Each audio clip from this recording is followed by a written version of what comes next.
Hello बच्चों, alcohols, phenols और ether में आज हम डिस्कस करेंगे क्वेश्चन नंबर 7 से। क्वेश्चन नंबर 7 है test to distinguish between phenol and benzoic acid. बच्चों, फिनोल की ऐसी रिएक्शन जो कोई दूसरा कंपाउंड नहीं देता।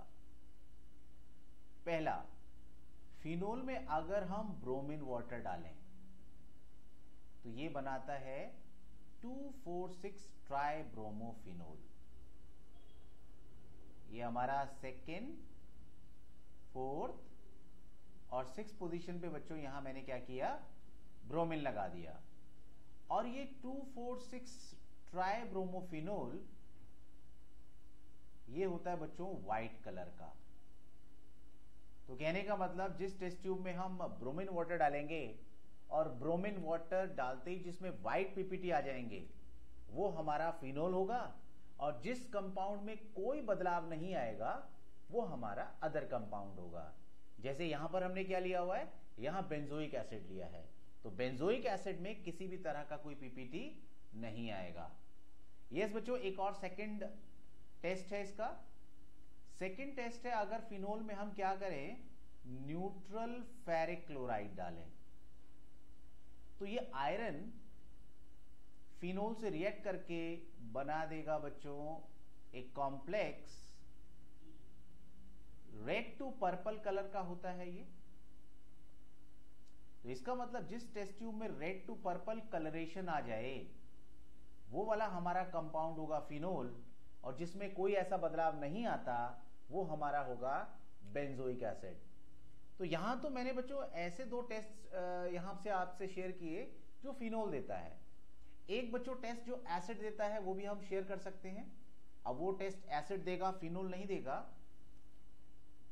चाहे एसिड आपका एरोमेटिक हो चाहे वो एलिफेटिक हो, अगर हम उसमें सोडियम हाइड्रोजन कार्बोनेट डालते हैं तो उस कार्बन डाइऑक्साइड के एफरवेंसेस नजर आएंगे। एफरवेंसेस, तो हमें कार्बन डाइऑक्साइड एस्केप होती हुई नजर आएगी। तो जिस टेस्ट ट्यूब में एफरवेंसेस आ गए दैट इज कार्बोक्सिलिक एसिड, और यहां पर क्या है वो बेंजोइक एसिड, और जिसमें कोई चेंज नहीं आएगा that will be phenol. Now let's move to next question. अगला क्वेश्चन है बच्चों test of propanol and propanol 2। एक हो गया बच्चों प्रोपेनॉल 1, एक हो गया प्रोपेनॉल 2। देखा जाए तो एक हमारा प्राइमरी अल्कोहल है और एक सेकेंडरी अल्कोहल है। प्रोपेनॉल 1 ये बच्चों प्राइमरी अल्कोहल है, और हमें पता है प्राइमरी अल्कोहल की रिएक्टिविटी कम होती है। सेकेंडरी अल्कोहल प्राइमरी अल्कोहल से ज्यादा रिएक्टिव होता है। तो इसकी रिएक्टिविटी के लिए बच्चों हम इस्तेमाल कर सकते हैं कौन सा test, Lucas test. Just write down Lucas test. तो इसके लिए हम डालेंगे बच्चों ल्यूकास रिएजेंट। तो यहां पर हम क्या करेंगे बच्चों, यहां पर हम डालेंगे जिंक एंड HCl,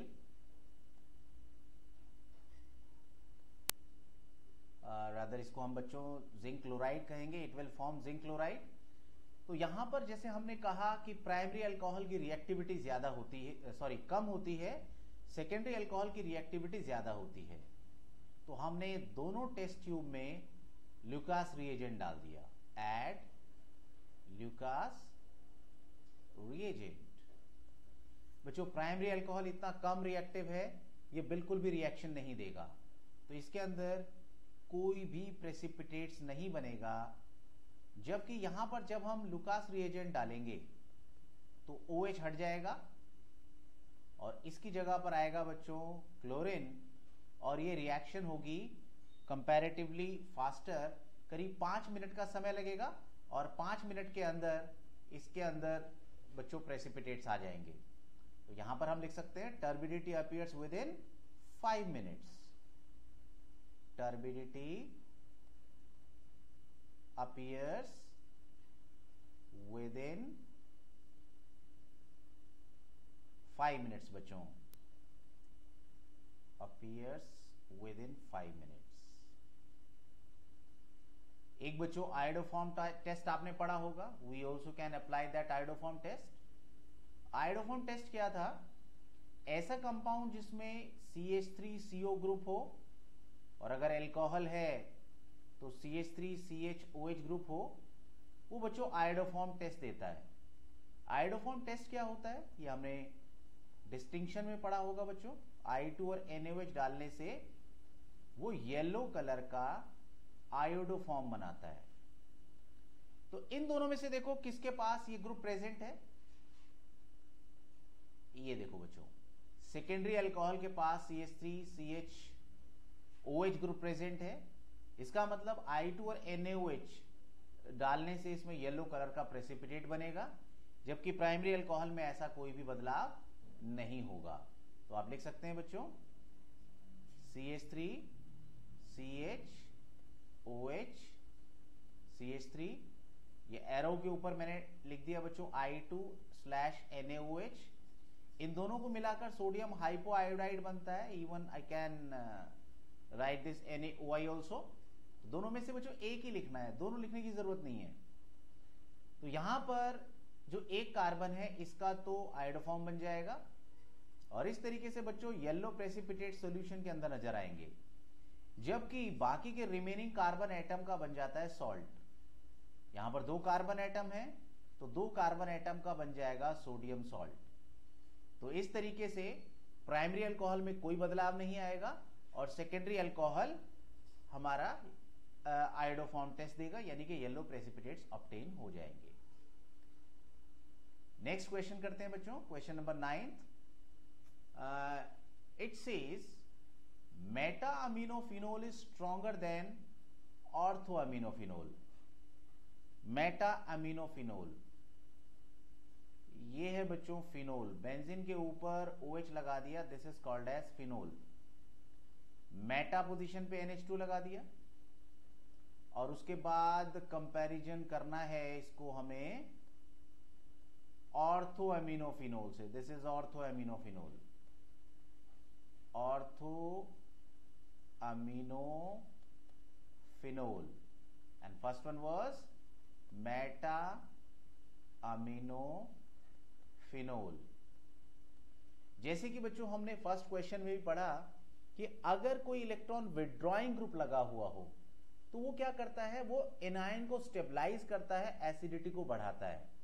मगर जब इलेक्ट्रॉन डोनेटिंग ग्रुप लगा हो तो वो एनायन को डीस्टेबलाइज करता है, वो नेगेटिव आयन के नेगेटिव चार्ज को और ज्यादा बढ़ाएगा, जिससे प्रोटॉन दोबारा से कंबाइन कर जाएगा और उसकी एसिडिटी को कम कर देगा। तो सिंपल तरीके से अगर आपको आंसर कहना है तो आप कह सकते हैं मेटा अमीनोफिनोल में और ऑर्थो अमीनोफिनोल में दोनों में इलेक्ट्रॉन रिपेलिंग ग्रुप लगा हुआ है। मगर बच्चों एक यहां पर डिफरेंस है दोनों में, जो ऑक्सीजन लोन पेयर डोनेट करता है वो ऑर्थो और पैरा पोजीशन पर होते हैं, या कोई भी इलेक्ट्रॉन जब विड्रॉ करता है तो वो भी ऑर्थो और पैरा पोजीशन से ही होते हैं। कहने का मतलब जब ग्रुप ऑर्थो और पैरा पोजीशन पर लगा हो तो वो अपना इफेक्ट दिखा सकता है, वो इलेक्ट्रॉन रिपेलिंग हो या अट्रैक्टिंग हो, वहां पर अपने इफेक्ट को प्रोड्यूस कर सकता है। मगर मेटा पोजीशन पे क्योंकि इलेक्ट्रॉन डेंसिटी नहीं आती या इवन डिलोकेलाइजेशन में पॉजिटिव चार्ज नहीं आता, तो इलेक्ट्रॉन अट्रैक्टिंग या रिपेलिंग ग्रुप का इंपैक्ट मेटा पे नहीं होता। तो यहां meta aminophenol will be more close to like phenol. मगर यहां पर बच्चों जो ऑर्थो अमीनोफिनोल है that will donate electron, and thus by donating electron it is going to destabilize the negative ion. तो इसका नेगेटिव आयन कौन सा बनेगा बच्चों? ये फिनोल का H अगर लूज हो जाए तो this will be the negative ion. NH2 group by donating electron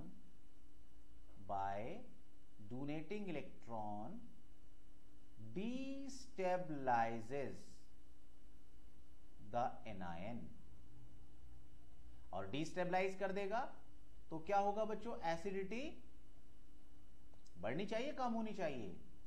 yes बच्चों, डिक्रीज हो जाएगी।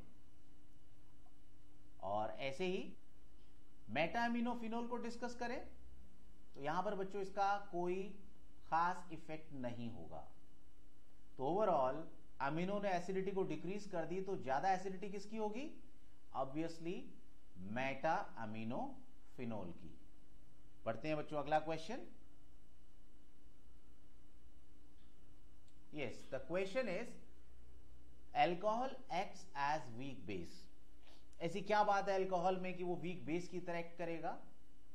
बच्चों अल्कोहल अगर ल्यूइस की सेंस में देखें तो इसके पास क्या है? लोन पेयर ऑफ इलेक्ट्रॉन, और जो lone pair of electron donate कर सकता है वो बेस की तरह एक्ट कर सकता है। तो आप लिख सकते हैं because it has lone pair of electrons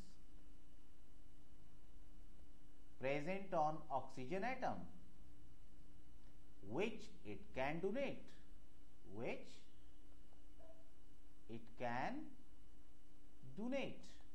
और जो इलेक्ट्रॉन पेयर डोनेट करेगा that is called as base.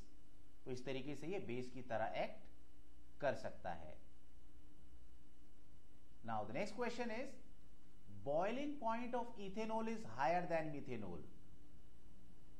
Ethanol और मिथेनॉल बच्चों दोनों में OH ग्रुप प्रेजेंट है, और OH ग्रुप इंडिकेट करता है हाइड्रोजन बॉन्डिंग की प्रेजेंस को। तो हाइड्रोजन बॉन्ड तो बच्चों दोनों में प्रेजेंट है, इसमें भी और इसमें भी, इथेनॉल में भी मिथेनॉल में भी।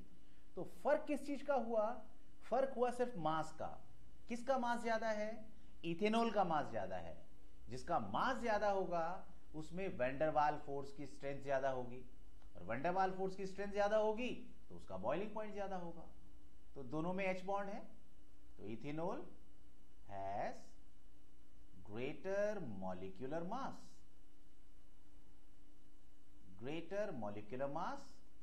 therefore it will have the greater strength of van der Waal force। और बच्चों जिसके पास वैन डर वाल फोर्स की स्ट्रेंथ ज्यादा होगी उसका बॉइलिंग पॉइंट यहां पर ज्यादा होगा। Next question is phenol is stronger acid than alcohol. इसको भी बच्चों इलेक्ट्रॉन विथड्रॉइंग इफेक्ट से हम डिस्कस करेंगे। ये हुआ बच्चों फिनोल, और कंपेयर किससे कर रहे हैं इसको हम? अल्कोहल। चलो जनरल अल्कोहल ले लेते हैं ROH।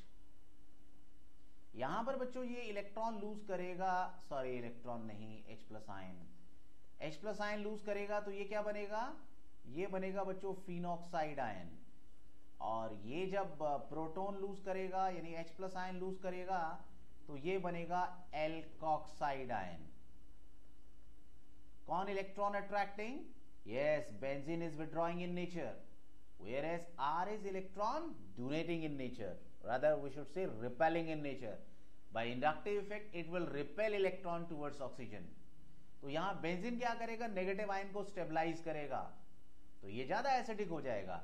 जबकि एल्कोक्साइड आयन के अंदर एल्काइल ग्रुप क्या कर रहा है? इलेक्ट्रॉन को धक्का मार रहा है, इलेक्ट्रॉन को रिपेल कर रहा है। तो वो क्या कर रहा है? वो नेगेटिव आयन को डिस्टेबलाइज कर रहा है, यानी एसिडिटी को वो कम कर रहा है। थोड़ा स्पेस ले लेते हैं बच्चों इसका आंसर लिखने के लिए। Now write down, benzene withdraws electron. कौन सी फिनोमिना से विड्रॉ करता होगा? रेजोनेंस से। Therefore stabilises the negative ion.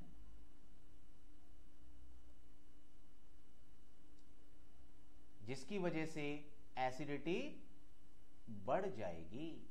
भाई नेगेटिव आयन स्टेबल हो जाएगा तो H+ दोबारा कंबाइन नहीं कर पाएगा। You also can understand it like this कि नेगेटिव चार्ज जब कम हो जाएगा तो H+ के रिकंबाइन होने के चांसेस कम हो जाएंगे। कम चार्ज होगा तो अट्रैक्शन कम होगा, जबकि यहां चार्ज ज्यादा हो जाएगा। Alkyl group is electron repelling in nature. ये इलेक्ट्रॉन रिपेल करेगा, therefore it will destabilise the anion. और अगर ये डीस्टेबलाइज हो जाएगा तो एसिडिटी कम हो जाएगी। कम हो जाएगी मतलब क्या हुआ? मतलब ये हुआ कि RO- से H+ दोबारा वापस चिपक जाएंगे, तो H+ आयन के सॉल्यूशन में मिलने की प्रोबेबिलिटी और भी कम हो जाएगी। Now move to the next question. Propanol has higher BP than propane. Propane होता है बच्चों 3 कार्बन एटम की चेन, तो ये बना प्रोपेनॉल, और ये है बच्चों 3 कार्बन का प्रोपेन। इसमें OH है, इसमें OH नहीं है, तो यहां प्रोपेनॉल में है बच्चों हाइड्रोजन बॉन्ड, जबकि इसमें कोई इस तरह का पोलर ग्रुप नहीं है। It has only weak van der Waals force. तो जो वीक वैंडर वाल फोर्स है वो हाइड्रोजन बॉन्ड से तो बहुत ही कम होती है, इसलिए बच्चों जो बॉइलिंग पॉइंट है किसका ज्यादा होगा? प्रोपेनॉल का ज्यादा होगा। Move to the next question, test to distinguish ethanol and phenol. ये देखो बच्चों, इथेनॉल में अगर देखें, अभी हमने एक टेस्ट किया था, जिसके पास CH3CHOH ग्रुप होता है वो आयोडोफॉर्म टेस्ट दिखाता है, यानी सोडियम हाइपोआयोडाइड अगर हम डालें तो ये बनाएगा येलो प्रेसिपिटेट ऑफ आयोडोफॉर्म। बाकी एक कार्बन बचा, उसका बना दो बच्चों सोडियम सॉल्ट। फिनोल के जो 2 टेस्ट पहले किए थे, आप दोनों के दोनों टेस्ट बच्चों यहां इस्तेमाल कर सकते हो। कौन कौन से टेस्ट डिस्कस किए थे अभी क्वेश्चन में? एक था बच्चों bromine water test, bromine water add करने से व्हाइट प्रेसिपिटेट्स 2,4,6 ट्राई नाइट्रोफिनोल के, और दूसरा किया था अगर हम डालते हैं न्यूट्रल फेरिक क्लोराइड, तो न्यूट्रल फेरिक क्लोराइड डालने से red to purple colouration obtain होता है। तो बच्चों सेकेंड वीडियो में यहीं तक, बाकी नेक्स्ट वीडियो में लेंगे। उम्मीद करता हूं बच्चों आपको समझ में आया होगा। ओके बच्चों, थैंक यू।